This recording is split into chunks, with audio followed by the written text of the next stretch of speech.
Buenos días, una nueva edición de los Seminarios Internacionales de Fronteras de la Ciencia de Materiales. Y hoy tenemos con nosotros a Sonia Mato Díaz, del Departamento de Ciencia de Materiales e Ingeniería Metalúrgica de la Facultad de Ciencias Químicas de la Universidad Complutense de Madrid. Nos va a hablar de un tema muy interesante y que es parte de una de las grandes problemáticas de la ciencia de materiales hoy en día, y son los recubrimientos protectores y en particular sus aplicaciones para alta temperatura. Sonia es licenciada en Física Aplicada por la Universidad Autónoma de Madrid, doctora en Ingeniería de Materiales por la Universidad de Manchester y fue Marie Curie Fellow en el Instituto Leibniz de Estado Sólido y Materiales en Dresden. Allí tuvo una estancia de 2 años y actualmente es profesora del Departamento de Ciencia de Materiales e Ingeniería Metalúrgica de la Universidad Complutense de Madrid.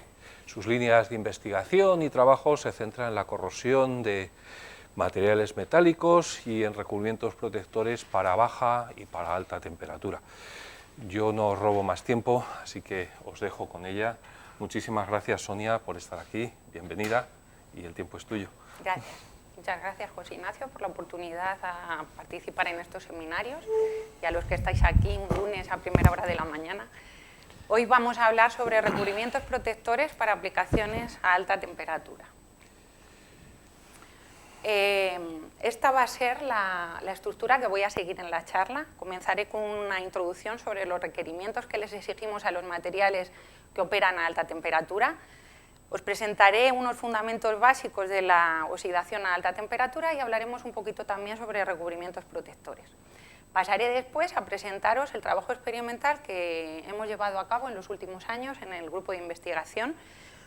Os presentaré la descripción experimental, materiales bajo estudio y los equipos que utilizamos para la oxidación en vapor y los test de oxidación, caracterización de estos recubrimientos mediante termogravimetría, microscopía de barrido electrónico, microsonda y espectroscopía G2S. Y finalmente os presentaré algunas de las conclusiones que se pueden extraer de este trabajo. La primera pregunta que cabe hacerse es cuándo y por qué surge la necesidad de buscar materiales que soporten las altas temperaturas y a qué nos referimos con alta temperatura. En esta gráfica que tenemos aquí podemos ver cómo ha evolucionado la temperatura de oxidación de diversos motores a lo largo del último siglo. Los primeros motores, las primeras máquinas de vapor asociadas a la revolución industrial trabajaban a temperaturas cercanas a los 100 grados centígrados de vaporización del agua, con lo cual los materiales que se conocían hasta la época eran más que suficientes para desarrollar estas máquinas. Más tarde aparecieron los motores de combustión interna, un aumento de la temperatura, porque eran materiales que tenían que estar expuestos a las altas temperaturas de los gases de combustión. Pero sin lugar a dudas, uno de los retos más importantes que se encuentra en la ingeniería de materiales es con la irrupción del motor a reacción. En 1937 aparecen casi de forma simultánea 2 patentes, una inglesa y la otra alemana, de 2 motores a reacción bastante similares, que más tarde van a ser implementados en 2 modelos de aviones que participan en los últimos tiempos de la Segunda Guerra Mundial, y con la introducción de esta turbina de gas, los ingenieros se encuentran con el problema de tener que desarrollar materiales. Los científicos de materiales tienen que desarrollar nuevos materiales que soporten temperaturas de hasta 700 grados centígrados bajo tensiones debidas a las altas velocidades de rotación. No es solamente en la industria aeronáutica, sino también en la industria energética que necesitamos desarrollo de materiales que soporten altas temperaturas. En el caso de las centrales termoeléctricas, que producen electricidad mediante un ciclo termodinámico de agua-vapor, el funcionamiento de estas centrales termoeléctricas básicos se resume en este vídeo que os he puesto aquí, que he descargado de la web de Endesa. Tenemos la combustión de un combustible fósil que calienta agua en una caldera. Este agua pasa a estado vapor y sale a una gran presión moviendo los alabes de una turbina. transformando esta energía calorífica en energía mecánica. El rotor de la turbina está conectado con un transformador eléctrico, transformando la energía mecánica en energía eléctrica. La eficiencia de un rotor de vapor, que es la proporción de energía calorífica que se transforma en energía mecánica, está relacionada con el máximo trabajo disponible teórico mediante esta relación, donde Q es el calor intercambiado, T sub 0 es la temperatura ambiente y T la temperatura de trabajo. Vemos aquí claramente cómo para aumentar la eficiencia de una turbina de vapor necesitamos aumentar la temperatura de trabajo. Y es por esto que hay esta marcada tendencia en la industria a aumentar la temperatura de trabajo. Y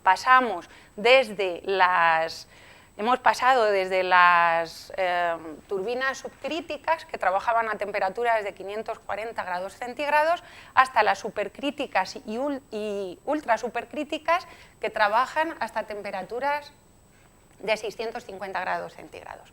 Vemos en esta figura cómo el aumento de eficiencia asociado con esta evolución en las condiciones de operación de las turbinas ha significado también no solo una disminución en el gasto de combustible, sino también aparejado con esta disminución en gasto de combustible una disminución en las emisiones de CO2 por kilovatio hora producido.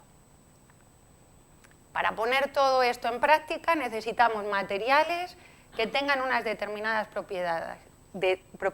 Necesitamos buenas propiedades mecánicas a alta temperatura, especialmente una alta resistencia a la fluencia en caliente. Necesitamos estabilidad microestructural y necesitamos también una alta resistencia a la oxidación, ya que en estas condiciones vamos a tener fenómenos de oxidación y también de erosión. Tenemos dos enfoques posibles. Por un lado, podemos diseñar los componentes de la turbina con un material masivo, podemos echar mano de las superaleaciones desarrolladas para turbinas de gas, que es una solución cara, o bien podemos quedarnos con un sustrato, un acero con baja aleación barato y recubrirlo con un recubrimiento que haga que soporte esas condiciones de trabajo. Cuando uno trabaja con recubrimientos, tiene que estar atento a las propiedades que presenta el recubrimiento en superficie, especialmente en nuestro caso a la interacción de la superficie con la atmósfera. Las propiedades de volumen que tiene el recubrimiento, composición, ya veremos más adelante que la presencia de determinados elementos en la composición del recubrimiento va a facilitar que este recubrimiento tenga una alta resistencia a la oxidación, y la estructura del recubrimiento. Os hablaré de esto especialmente cuando os enseñe el trabajo experimental que hemos llevado a cabo. El espesor del recubrimiento y luego las propiedades de la intercara, muy importante también, especialmente en estos componentes que sufren estos ciclos de enfriamiento-calentamiento, qué adherencia presente el recubrimiento con el sustrato, la interdifusión de especies entre el recubrimiento y el sustrato y que haya esa ausencia de tensiones que me asegura esa buena adherencia. Trabajamos además con recubrimientos nanoestructurados. La nanoestructura puede provenir o bien de una secuencia de multicapa en el recubrimiento con espesor nanométrico, o bien que tengamos una estructura columnar donde las columnas tengan ancho nanométrico, o que tengamos granos de una fase nanométricos embebidos en una matriz amorfa. O por último, una o más fases, nanogranos de una o más fases con diferentes orientaciones. Se ha visto que desde el punto de vista mecánico la nanoestructura aporta una mayor dureza y una mayor tenacidad a estos recubrimientos si los comparamos con los mismos recubrimientos con estructura micrométrica. De esta manera llegamos a los recubrimientos duros, superduros, ultraduros. ¿Qué podemos decir respecto a la resistencia a la corrosión? Si nos damos cuenta que la oxidación a altas temperaturas es un proceso de difusión en estado sólido favorecido por estas altas temperaturas, es de esperar que una microestructura micrométrica proporcione muchos más atajos para el proceso difusivo. Estas especies iónicas van a utilizar esos bordes de grano para difundir y que se encontrarán con un escenario menos favorable en el caso de que tengamos, por ejemplo, un recubrimiento como este, con una matriz amorfa, donde estos atajos están ausentes, con partículas nanométricas embebidas en él. Ahora os voy a presentar unos fundamentos sobre la oxidación a alta temperatura y comenzamos con la termodinámica, preguntándonos por qué los metales se oxidan a alta temperatura. La fuerza electromotriz para esta reacción es la variación de energía libre de Gibbs que acompaña la formación del óxido. Sabemos por la segunda ley de la termodinámica que delta G es igual a la variación de entalpía menos la temperatura por la variación de entropía. Si representamos este delta G en función de la temperatura, llegamos a los diagramas de Ellingham y lo que vemos es que en la mayor parte de los casos esa representación, esa relación entre G y T es lineal, con una pendiente que es positiva, lo que implica necesariamente que el incremento de S de la entropía va a ser negativo. Partimos de metal y un gas, oxígeno, para dar un óxido. Llegamos a un estado más ordenado. Además, podemos ver que según aumenta la temperatura, la estabilidad del óxido va disminuyendo, ya que cuanto más abajo estemos en el diagrama, tenemos óxidos más estables. Esto nos va a servir después para estudiar la estabilidad de diferentes óxidos cuando tengamos aleaciones. Decíamos que la estabilidad del óxido va a ir disminuyendo al aumentar la temperatura hasta llegar a la temperatura o bien de vaporización del óxido o de fusión. En rangos de temperatura entre la temperatura ambiente y la temperatura de fusión vemos en todos los casos que el incremento de G es menor que 0, por lo tanto es un proceso espontáneo y la formación del óxido está favorecida. Todos esos óxidos estables que veíamos en los diagramas de Ellingham son óxidos protectores, porque la velocidad de oxidación, ya veremos después, va a depender de la capacidad protectora del óxido que generan. Por lo tanto, cuando intentamos diseñar un material que opere a alta temperatura, nuestro objetivo va a ser retardar la difusión iónica. La respuesta a esta pregunta es no. Para que un óxido sea protector, necesita ser compacto. Volvemos otra vez a la idea de que es un proceso de difusión en estado sólido. Necesitamos un óxido que sea estequiométrico, que esté libre de defectos y que tenga pocas vacancias. Con un punto de fusión alto. Sabemos que los puntos de fusión están relacionados con los coeficientes de difusión iónica y por lo tanto que tengamos un punto de fusión bajo nos asegura que tengamos alto nos asegura que tengamos coeficientes de difusión bajos, para que la velocidad de crecimiento del óxido sea baja también. Que tenga una buena plasticidad a alta temperatura y a la fatiga térmica, de nuevo la idea de que van a ser componentes que operan en ciclos de enfriamiento-calentamiento, que el metal y el óxido tengan coeficientes de expansión térmicas diferentes y por último que la relación entre el volumen del óxido formado y del metal consumido en su formación sea favorable. Llegamos de esta manera al concepto del índice de Pilling-Bedworth. ¿Qué significa que sea favorable? Cuando el índice de Pilling-Bedworth es menor que 1, es decir, que el volumen de metal consumido sea mayor que el volumen de óxido formado, nos encontramos con una película de óxida porosa, con pobre adherencia con el metal.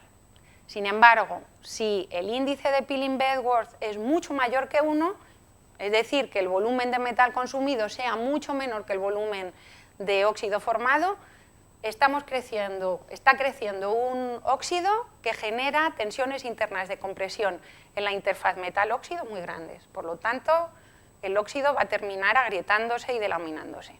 Necesitamos que este índice sea igual a 1 o ligeramente mayor que 1. De esta manera conseguimos un óxido continuo y protector. Los índices calculados para algunos óxidos están aquí, os los he puesto aquí en esta tabla. El modelo que se utiliza para hacer los cálculos del índice de Pillin-Bedworth considera que solamente está difundiendo el oxígeno, desde la superficie del óxido hacia el interior, hacia la interfaz óxido-sustrato. Sin embargo, vemos en la realidad que hay sistemas en los que esto no ocurre. Hay sistemas en los que el óxido crece por migración iónica de los iones de metal y otros sistemas donde son ambos, tanto los iones de metal como el oxígeno, los que se mueven a través del óxido. Por lo tanto, las tensiones que se están generando en el crecimiento de estos óxidos siempre van a ser menores que estas tensiones que calculamos de forma teórica. ¿Cuáles son las etapas de formación de la película de óxido? Primero se absorbe el gas en forma de óxido molecular sobre la superficie del metal. Se disocia en oxígeno atómico, se ioniza y se enlaza con los átomos del metal en la superficie en sitios favorables energéticamente para la nucleación del óxido. Tras esta primera etapa de nucleación del óxido viene la etapa de crecimiento. Estas pequeñas islas que se han formado comienzan a crecer hasta que finalmente la capa de óxido cubre completamente la superficie del metal. Es en este momento cuando las características del óxido van a definir la cinética del proceso de oxidación. Va a haber difusión de iones de oxígeno a través del óxido y difusión de iones metal a través del óxido. Continuará el crecimiento del óxido hasta que eventualmente se produzcan desprendimientos debido a las tensiones generadas por los ciclos de enfriamiento-calentamiento o porque haya engrosado demasiado, y entonces en esos casos se producen grietas que conectan de nuevo el medio con el metal, continuándose el proceso de oxidación. Por lo tanto, la cinética, habíamos hablado de la termodinámica, ya hemos visto que la formación del óxido está favorecida. ¿Qué ocurre con la velocidad de crecimiento de ese óxido? Y hemos visto que depende de la difusión de iones metálicos y de iones oxígeno. La temperatura va a condicionar también la velocidad de crecimiento del óxido. Sabemos que los coeficientes de difusión siguen la ley de Arrhenius, por lo que velocidades de oxidación, las velocidades de oxidación van a aumentar exponencialmente con la temperatura. Vamos a encontrarnos que a temperaturas bajas tenemos una baja difusión iónica porque vamos a tener una baja concentración de vacantes y bajos coeficientes de difusión, y a altas temperaturas vamos a tener una alta difusión iónica. Entonces la capa de óxido va a crecer hasta que las tensiones residuales provoquen este fallo, este agrietamiento. Para estudiar la cinética del crecimiento del óxido, vamos a ver la relación que hay entre la cantidad de metal perdido, o bien el espesor de óxido formado, o bien la cantidad de oxígeno consumido en el proceso de oxidación con el tiempo. Esto nos va a dar la velocidad de crecimiento del óxido, lo que se conoce como leyes de crecimiento del óxido. Los métodos que se pueden utilizar para la determinación de la ley de crecimiento del óxido consisten, hay 3 grandes grupos, dependiendo de qué es lo que estemos monitorizando. En el caso de que lo que monitoricemos sea la variación de masa en función del tiempo, tenemos los métodos gravimétricos. Si tenemos en cuenta que en los óxidos estables lo que estamos haciendo es fijar átomos de oxígeno, vamos a poder ver que el metal gana peso. Podemos dibujar las curvas de ganancia de peso. Pueden ser mediante oxidación isoterma, donde tenemos una temperatura fija, estamos oxidando a una temperatura fija y vamos a ir haciendo paradas a lo largo del proceso de oxidación para extraer la muestra del horno, ir pesándola. Sobre este método vamos a hablar más tarde en el desarrollo experimental. o bien mediante termogravimetría.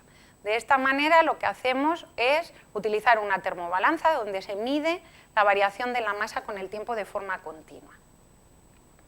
También podemos monitorizar la variación en el consumo de oxígeno. Esto se hace midiendo la presión o el volumen de oxígeno de un reservorio de donde el proceso de oxidación está obteniendo el oxígeno.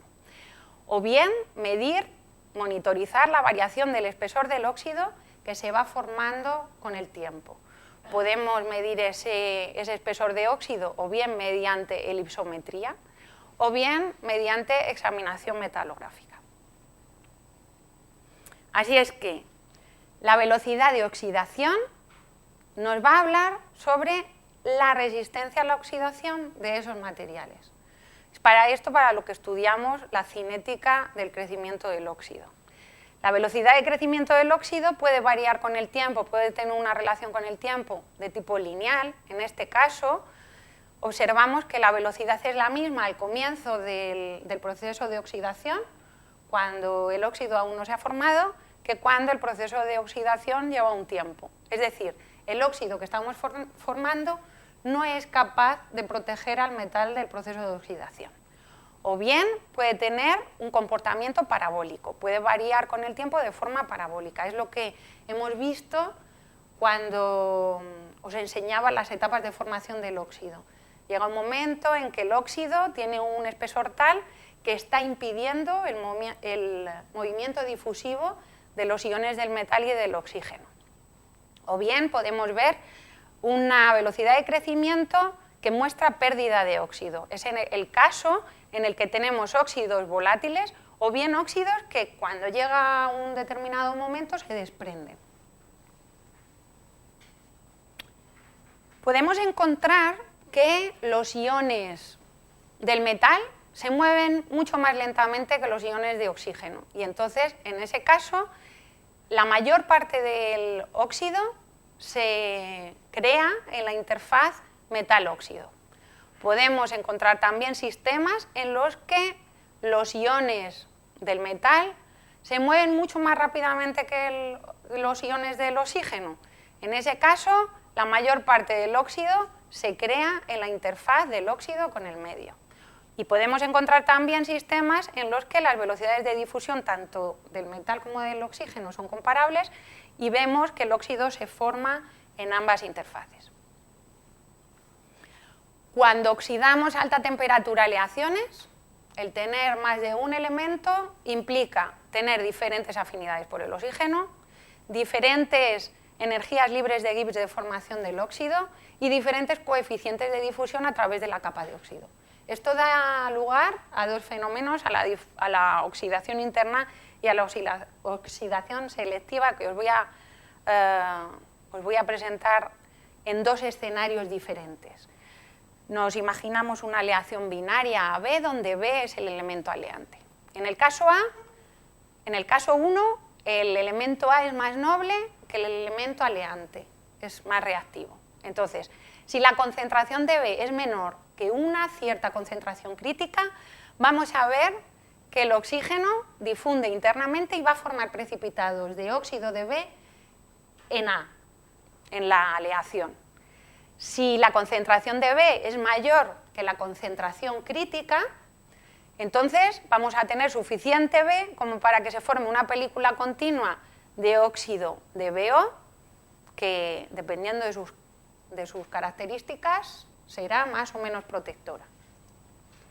En el caso 2 tenemos que tanto A como B son reactivos, pero el óxido del elemento aleante es más estable que el óxido del otro elemento. Si B tiene una concentración menor que la concentración crítica, entonces se va a empezar a oxidar A, se va a empezar a formar una capa de óxido de A, mientras que B va a estar enriqueciéndose en la interfaz de la aleación con el óxido y va a seguir enriqueciéndose hasta que consiga llegar a la concentración crítica. En ese momento comenzará también a oxidarse. En el caso de que la concentración de B sea mayor que la concentración crítica, se va a formar una capa externa de BO, como decíamos anteriormente. Y estos son los modelos que se utilizan para crear aleaciones resistentes a la oxidación. Estamos buscando elementos aleantes que formen capas de óxido que cubran completamente la superficie de la aleación y que sean protectoras. Bueno, pues a partir de ahora lo que os quería presentar era el trabajo experimental que hemos llevado a cabo en el Grupo de Investigación de Ingeniería de Superficies y Materiales Nanoestructurados de la Universidad Complutense de Madrid sobre este tema. Especialmente se desarrolla en dos proyectos, ambos nacionales, el Nanoprotex y el FUNCOAT, que es un proyecto de una convocatoria con Solider. Curioseando en los seminarios que teníais colgados, vi que José María Albella, el coordinador de este proyecto, ya pasó por aquí. Él os contó todas esas sinergias y colaboraciones que se han venido estableciendo entre todas las universidades, los centros de investigación y las empresas tecnológicas que hemos participado en este proyecto. El objetivo general de este proyecto era la funcionalización superficial de materiales para aplicaciones de alto valor añadido, y los objetivos específicos de nuestra participación era la multifuncionalización de recubrimientos duros que ya habían sido optimizados por otros grupos de trabajo para su aplicación a turbinas de vapor supercríticas. Partíamos de este acero de P92, que es un acero ferrítico, que tiene buenas propiedades mecánicas a alta temperatura, tiene una buena fluencia, una buena resistencia a la fluencia en caliente debido a su baja concentración de cromo, a la presencia de molibdeno y de wolframio en solución sólida y de precipitados de vanadio y de niobio, que se comporta también bien cuando se oxida en atmósfera de aire, se crea una capa protectora de cromia, pero en el caso de la oxidación de este acero en atmósfera de vapor, se crean espinelas de hierro cromo y magnetita que no son adherentes, que son porosas, pobres propiedades mecánicas, con lo cual, llegado un tiempo de oxidación, se pierde material. Así es que lo que pretendíamos era recubrir este acero, que es un acero barato, para hacerlo viable para fabricar alaves de turbina que operasen en esas condiciones, que son 650 grados centígrados y en la atmósfera 100% vapor de agua. Tenéis aquí un resumen de la mayor parte de los recubrimientos que estuvimos ensayando y tenéis aquí un resumen de las arquitecturas que probamos, la arquitectura de capas que probamos en estos recubrimientos. Teníamos, por un lado, recubrimientos monolíticos de espesor hasta 15 micras aproximadamente, de nitruros de metales de transición. Otra arquitectura que probamos fue dos capas finas de alrededor una micra de dos nitruros de elementos metálicos separadas por otra capa que presentaba propiedades intermedias entre esas dos, ya que eran la mezcla de los nitruros de ambas, o bien una arquitectura multicapa donde se secuenciaban diferentes nitruros de diferentes elementos metálicos. Bueno, tenéis aquí recogido cómo se comportaron esos recubrimientos en las condiciones de oxidación que os comentaba antes. Vemos que algunos de ellos fallaron, son estos que tienen este aspa en roja, y algunos de ellos se comportaron bien. Vamos a analizar esto. ¿Por qué digo que algunos de ellos fallaron? Por ejemplo, la multicapa de nitruros de titanio y nitruros de circonio. Veíamos que a las primeras 24 horas de oxidación ya veíamos delaminaciones en alguna parte de la arquitectura de capas. Cuando observamos ese recubrimiento oxidado 72 horas y lo preparamos metalográficamente, vemos en el SEM que hay interdifusión de especies a lo largo de todo el recubrimiento, vemos que el hierro procedente del sustrato ha difundido a través de todas estas capas. Vemos que se ha perdido adherencia entre unas capas y otras y que el sustrato ha quedado oxidado. En el caso del recubrimiento de nitruro de cromo y nitruro de circonio con capa colchón, cuando lo oxidábamos a 1000 horas, veíamos una primera delaminación en las primeras 24 horas, donde perdíamos estas dos capas más superficiales. Sin embargo, esta última capa de nitruro de cromo era suficientemente protectora, con solamente 1,5 micras, como para proteger todo el sustrato del medio. Seguimos considerando que ha fallado porque hemos perdido parte de la arquitectura de capas.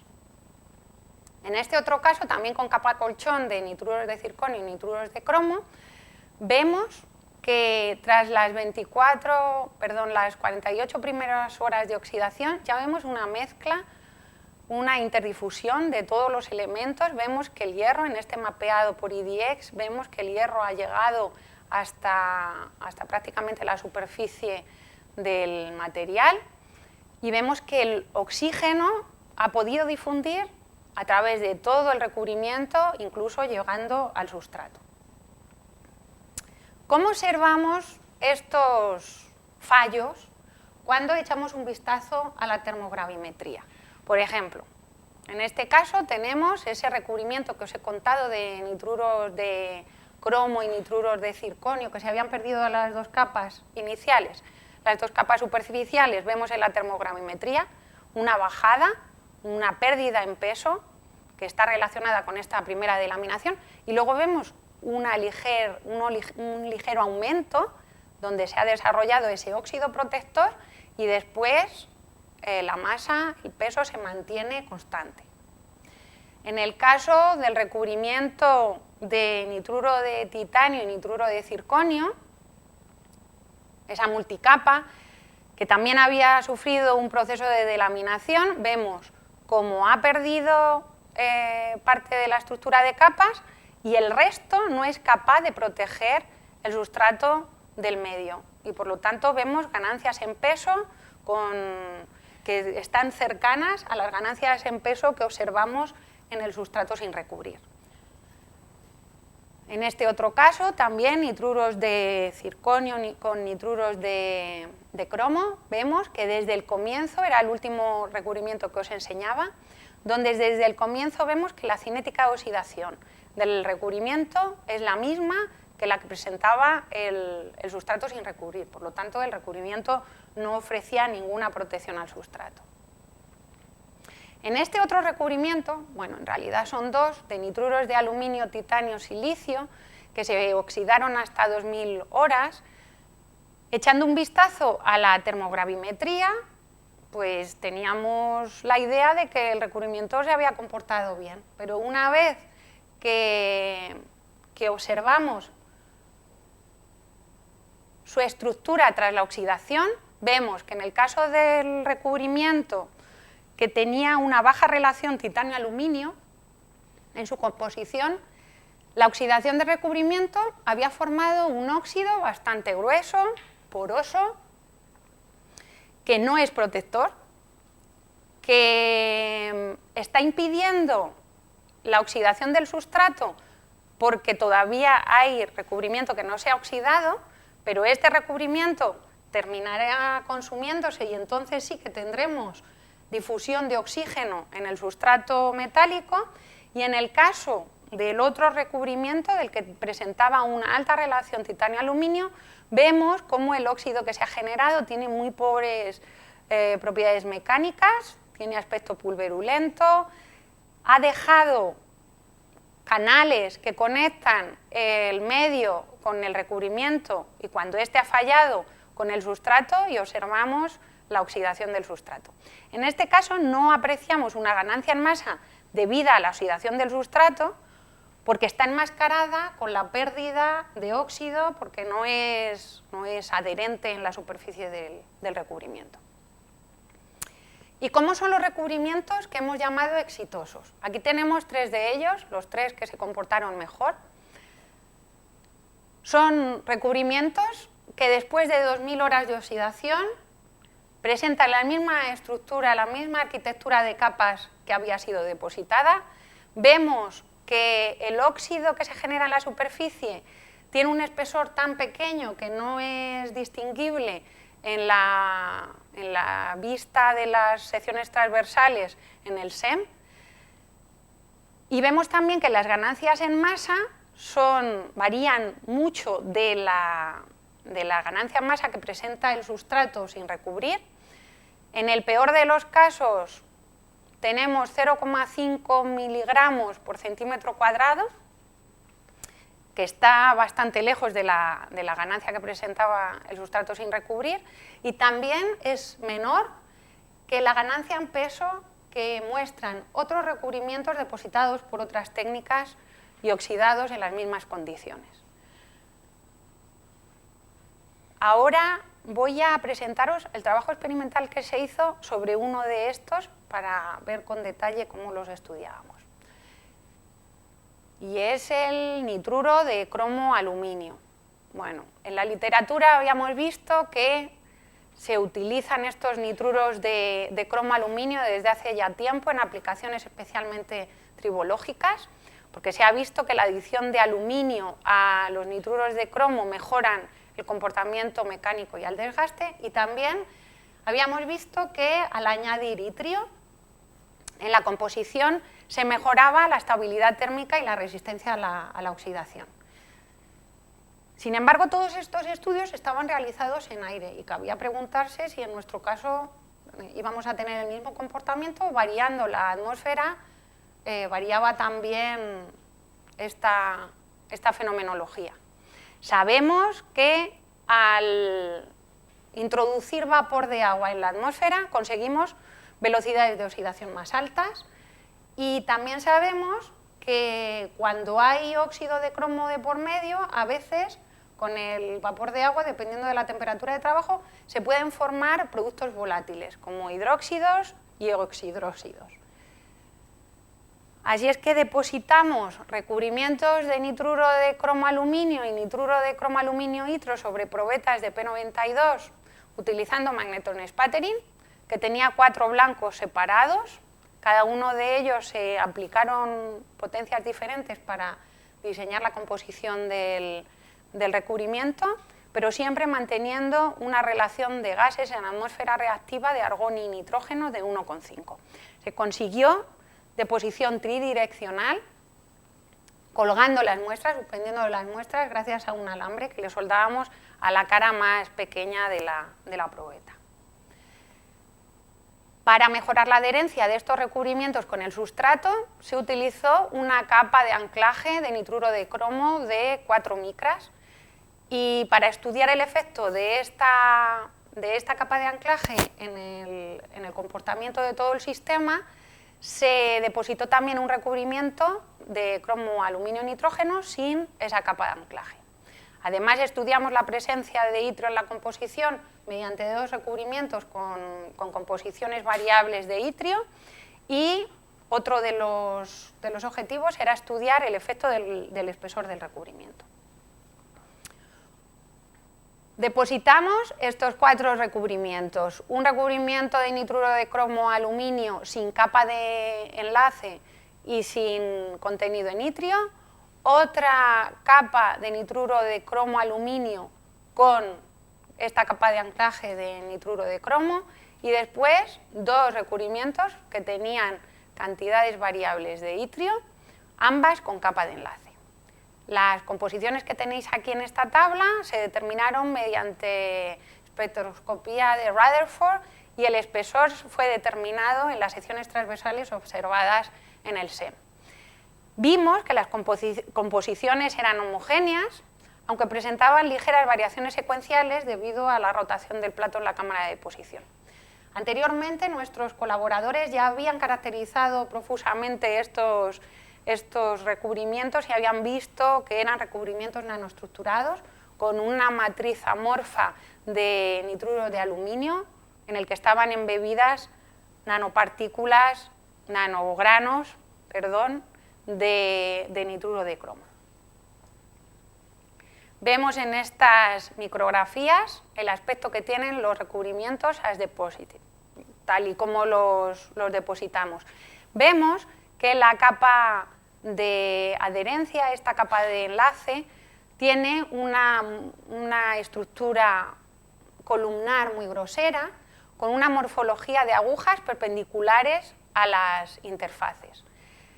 Esta morfología se extiende también al recubrimiento que posteriormente se depositó sobre la capa de adherencia.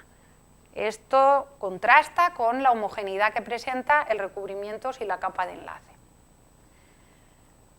Así es que muestras recubiertas y sin recubrir fueron oxidadas a 650 grados en atmósfera 100% vapor de agua hasta 2000 horas. Estas condiciones simulan en una primera aproximación, porque no hemos tenido en cuenta la presión de vapor, las condiciones de operación de las turbinas de centrales supercríticas. Y este es el equipo que normalmente utilizamos en laboratorio para llevar a cabo estos estudios.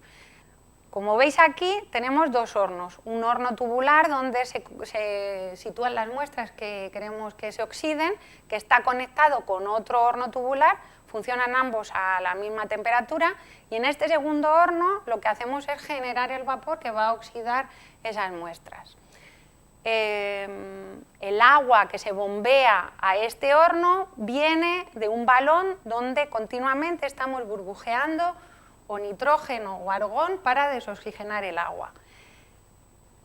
Y una vez que el vapor de agua ha oxidado las muestras, se recircula y vuelve a condensarse en el balón, teniendo por lo tanto un circuito cerrado.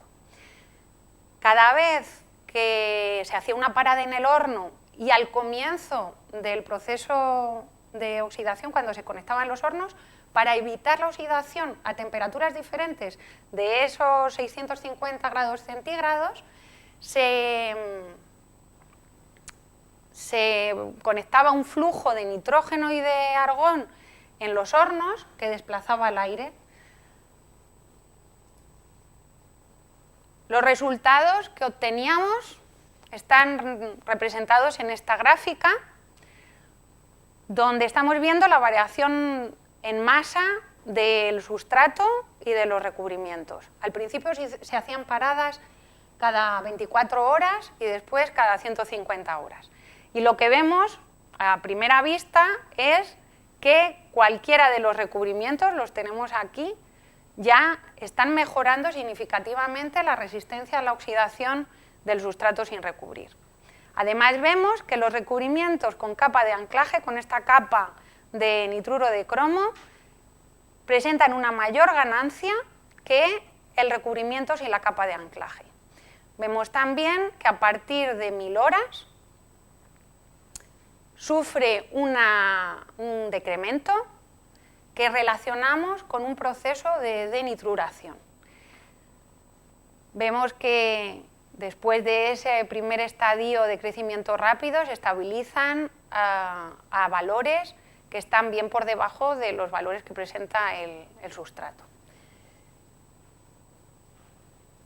Que la ganancia en peso sea mayor en estos recubrimientos con capa de anclaje nos da una idea de que en el caso de que la capa de anclaje esté presente, la difusividad de las especies es mayor. Cuando observamos en estas micrografías los recubrimientos tras las 2000 horas de oxidación, vemos que la arquitectura bicapa se ha conservado y no observamos ninguna evidencia ni de deterioro ni de delaminación de los recubrimientos. Los perfiles composicionales que obtuvimos mediante microsonda, vemos aquí la señal del hierro nos determina la posición de la interfaz entre sustrato y recubrimiento, y la señal del níquel nos determina la posición de la superficie del óxido. Vemos que, bueno, esta señal de níquel proviene de una capa de níquel electroles que se deposita en la superficie de los recubrimientos oxidados para mejorar, para facilitar la preparación metalográfica. Y veíamos en este recubrimiento, en el recubrimiento sin capa de enlace y sin concentración de itrio, vemos que la composición es homogénea a lo largo de todo el recubrimiento, a diferencia de lo que observamos en el perfil composicional del recubrimiento con capa de enlace. Vemos aquí la capa de enlace claramente, en la señal del cromo, la ausencia de aluminio, y vemos que sorprendentemente esta capa aparece oxidada. Esta oxidación de la capa de enlace se presenta también en los otros dos recubrimientos que la tienen en su arquitectura de capas.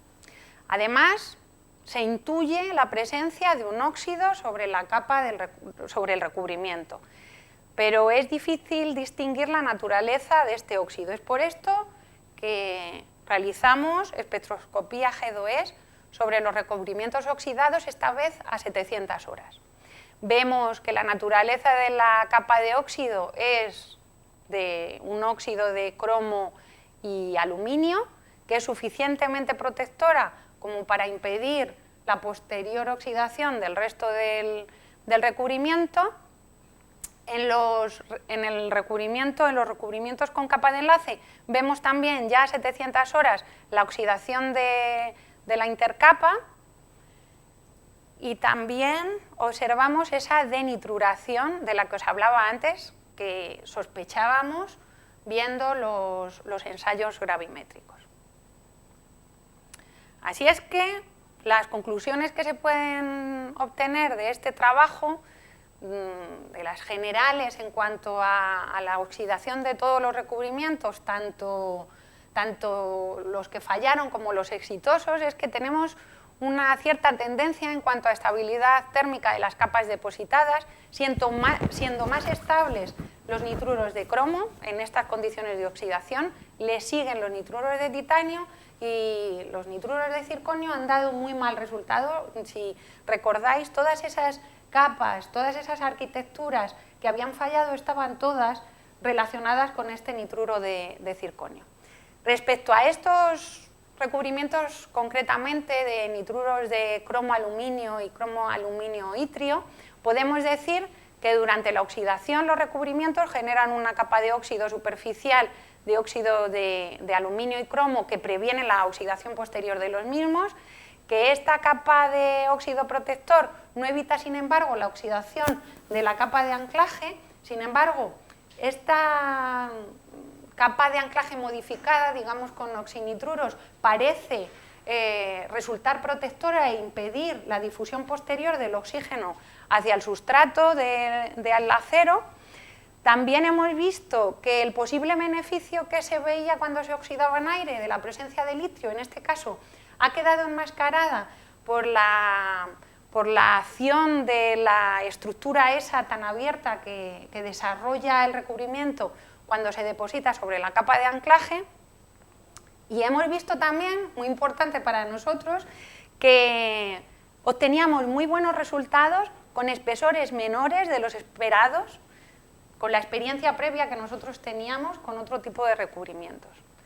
Lo importante en este caso, especialmente en atmósferas de vapor, es que el recubrimiento que tengamos sea suficientemente denso. No tanto la química, la composición del recubrimiento, que también, pero también hay que manejar ese otro factor, el factor de la estructura. Una última transparencia para enseñar la bibliografía en la que me he apoyado para la presentación de la charla, y por último, la ronda de agradecimientos a las tres personas con las que colaboro más estrechamente en el grupo de investigación: Javier Pérez Trujillo, que es el director del grupo de investigación, Germán Alcalá Penedès y Andrea Illana Sánchez, que es la estudiante de doctorado que me sufre, y después a Juan Carlos Sánchez López del Instituto de Ciencia de Materiales de Sevilla, con el que también he colaborado muy estrechamente en estos dos proyectos de los que os hablaba antes, a Ramón Escobar Galindo, antes en el Instituto de Ciencia de Materiales de Madrid y ahora en Abengoa, y a los recubridores de los proyectos, a Tecnalia, a AIN, Techniker, y a todos vosotros por estar aquí. Pues, muchísimas gracias, Sonia, por esta charla tan instructiva y amena, y sobre todo nos has mostrado un montón de trabajo muy interesante. Y tenemos tiempo para algunas preguntas, si os animáis. Sí, te paso el micrófono. Sí. Hola, Sonia. La verdad es que muchas gracias por tu presentación. Yo no soy experta en este tipo de óxidos, ni en corrosión a alta temperatura, ni en corrosión en otros campos, y más la corrosión electroquímica en un electrolito. Sin embargo, estoy interesada en este tipo de recubrimientos y tendría algunas preguntas que hacerte, a ver si tú me orientas. ¿Tenéis experiencia de este tipo de recubrimientos en otras atmósferas, como por ejemplo en sales fundidas? Ahora mismo está el grupo embarcado en proyectos relacionados con esto que me estás contando. Como fluido captador de calor se utilizan estas sales, y algunos de ellos, no estos que tenemos aquí, pero sí recubrimientos basados en nitruros y recubrimientos con diversas arquitecturas, han funcionado bastante bien en estos medios. Más no te puedo decir porque es un tema muy sí, y además ya sabes también, además ya sabes también que es un campo que se mueve bajo patente en cuanto das un paso. Pero bueno, es bueno saber que ya hay una experiencia y que puede haber soluciones. Sí. Que puede haber sí, claro que sí. Mira, la aplicación de estos recubrimientos. ¿Hay viabilidad de aplicación de estos recubrimientos in situ? O sea, yo no conozco la técnica Sputtering, pero ¿es posible aplicarlos in situ? ¿O requieren de unas instalaciones industriales muy específicas? No, de hecho, una de las ventajas de haber trabajado en este proyecto, en este macroproyecto Funcoat, es que trabajamos con empresas que estaban un poco a caballo, como es Techniker, por ejemplo, que están un poco a caballo, o ahí, entre la ciencia pura, fundamental, que realizábamos nosotros, y empresas, ¿no?, que pudiesen estar interesadas en lo que nosotros podríamos ofrecerles. Y ya se han hecho algunas deposiciones en componentes reales, mostrando la viabilidad real de este tipo de recubrimientos. ¿Y la aplicación a temperatura ambiente, con unas condiciones determinadas? Desde el punto de vista tribológico, estos recubrimientos han demostrado que se puede trabajar con ellos perfectamente. Nuestra aportación era desde ese punto de vista de la oxidación a alta temperatura, si podíamos trasladar eso a la fabricación de álabes de turbina. Pero desde el campo de vista mecánico está más que demostrado que sí que se pueden aplicar. Muchas preguntas más, ¿puedo? Por supuesto. La tercera pregunta es, ¿tenéis experiencia de aplicación de este tipo de recubrimientos sobre otro tipo de sustratos que no sea un metal? Que no sea un metal. Pues no. Trabajamos con aceros principalmente, y principalmente con aceros baratitos, para convencer precisamente sobre la viabilidad económica de estos desarrollos. Pero aparte de eso, como por ejemplo... Pues recubrimientos refractarios, porque estamos hablando de alta temperatura, ¿no? Entonces pueden ser desde cerámicos a más o menos pétreos, que tienen una característica porosa, una estructura porosa, ¿no? Entonces, bueno, no sé si se podrían aplicar. No sé. Todos son retos posibles, ¿no? Y ya la última, y es acerca de la vida útil de estos recubrimientos.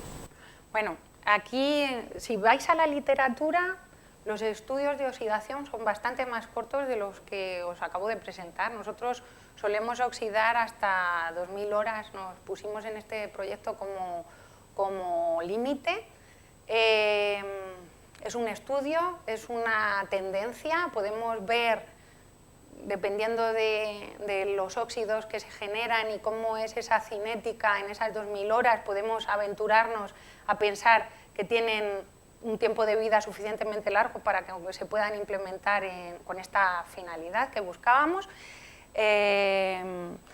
pero tiempos de vida, pues supongo que, o sea, lo que buscamos es que se puedan aplicar en la industria real, por lo tanto...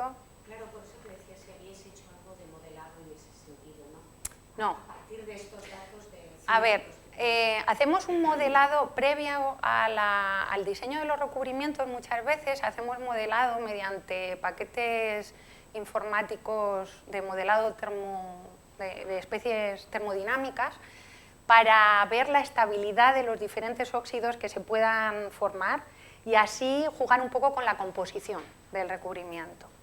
Esto sí lo hacemos, pero en cuanto a modelado mecánico, a lo mejor que me puedas... Modelado del recubrimiento en sí mismo, o sea, cuando ya estamos hablando de aplicación industrial tenemos que dar una vida a ese componente al que estamos aplicando ese recubrimiento, que a veces estamos hablando de vida de ese tipo de estructuras de años, y entonces no solo 2000 horas, sino años. Es cierto que nosotros no podemos trabajar en campos más amplios, pero ¿crees que sería posible que aguanten una vida útil en servicio que sea suficientemente rentable? Creo que viendo lo que pasa de 2000 horas es más que suficiente para hacerte una idea de qué va a ocurrir a tiempos más largos, porque si tienes un óxido, si en 2000 horas el óxido ha crecido tan poco, es suficientemente protector. Yo estoy más preocupada, por ejemplo, con ese otro factor que hasta el momento hemos dejado fuera, como es la presión de vapor, por ejemplo. Cómo eso cambia la fenomenología que hemos estudiado es lo que ahora mismo me preocupa. Es, de hecho, el campo en el que estamos ahora inmersos, en ver cómo la erosión dificulta la aplicabilidad de estos recubrimientos.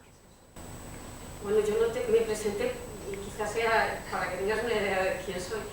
Bueno, yo me llamo Maricruz Alonso, soy de un centro del CSIC, del Instituto de Ciencias de la Construcción. Ajá, encantada. Y entonces es una aplicación como muy tecnológica. Sí.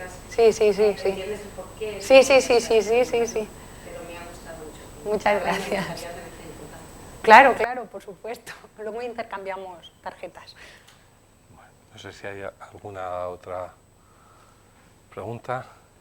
Yo quería, ya que lo has mencionado ahora, ¿por qué habéis elegido 2000 horas? Es decir, ¿es el tiempo de vida estimado o es simplemente un tiempo suficiente para decir, si no se ha estropeado en 2000 horas, seguro que aguanta mucho más? Sí, bueno, era un tiempo, nos parecía un tiempo razonable para obtener resultados que no fuesen... Ya te digo que si vas a la literatura, la gente se suele lanzar a la piscina a hacer estudios de oxidación y llegar a conclusiones con bastantes menos horas de estas 3000 horas. Sí, o sea que es un 2000 tiempo, horas es muchísimo. Es un tiempo, creo que suficientemente largo y razonable para que no... Es un tiempo representativo más que de sobra. Sí. O sea, que a veces ves cosas con 100 horas y dices... Sí, y menos que 100 horas, sí. Y ya está todo resuelto. Sí. Muy bien.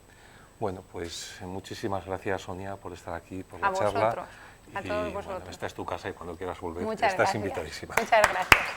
Gracias.